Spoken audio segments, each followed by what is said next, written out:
time between exposure is one of the biggest reasons you would go into a session feeling flat or feeling fatigued. More time between exposure would make you flatter, less time would be more likely to result in fatigue.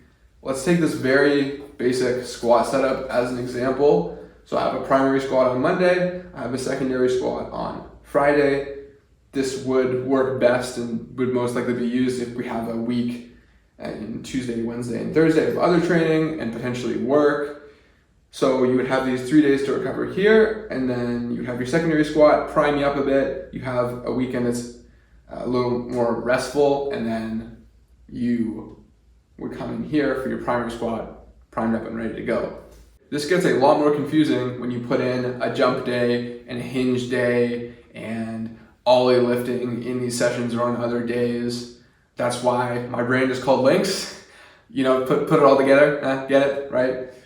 I'm gonna put up my optimal times between exposure and optimal frequencies. So the minimum time between exposure I have on the jump day, for example, would be 2 days. That's optimal in an optimal sense. That's what I would like to have, is 2 days between jump sessions. So 2 rest days and then the jump session on the 3rd day. And with maximum time between exposure, if I took 4 days off and then jumped on the 5th day, I would feel a little out of the rhythm, maybe a little flat. So this is just for me personally. It's gonna be different for every person. And you can see some of them kind of contradict each other, or some of the numbers don't quite make sense. I know the decimals can be confusing. So what I have is a single, like 1 would be a full exposure. So I'd consider a full squat exposure to be 3 sets at RPE 7. So 3 working sets or above. So 2.5 for my squat. I feel like I do need a little more stimulus than the 2 days, but another 3rd exposure might leave me feeling a little fatigued. The other days would still vary in intensity. I'm just saying the decimals would be less than what I would consider a full exposure. So that's how the decimals play into writing something like this for yourself. This is just the optimal model. In real life training, you're gonna have to compromise in various places with these variables. For example, right now I have 2 pretty high intensity snatch days back to back, and I have jump sessions spaced out with only 1 rest day.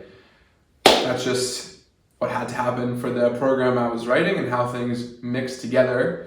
On the topic of suboptimal spacing, sometimes if things are really stagnant and they're not working, you have to shake things up quite a bit. So you could try squatting 4x a week, and maybe that doesn't fit into your time between exposure or optimal frequency model, but it's a foreign stimulus, it changes things up, and then you can go back to the optimal model later. Time between exposure can also have implications injury-wise. If I'm benching someone on back-to-back days, that might raise concerns for joint health. And if we're taking more than 6 days between sprinting, so sprinting 1 time a week, that could potentially be a worry for injuries caused by sprinting. Anyways, I hope this gets you thinking about the spacing of your program and the frequencies involved in it. Peace.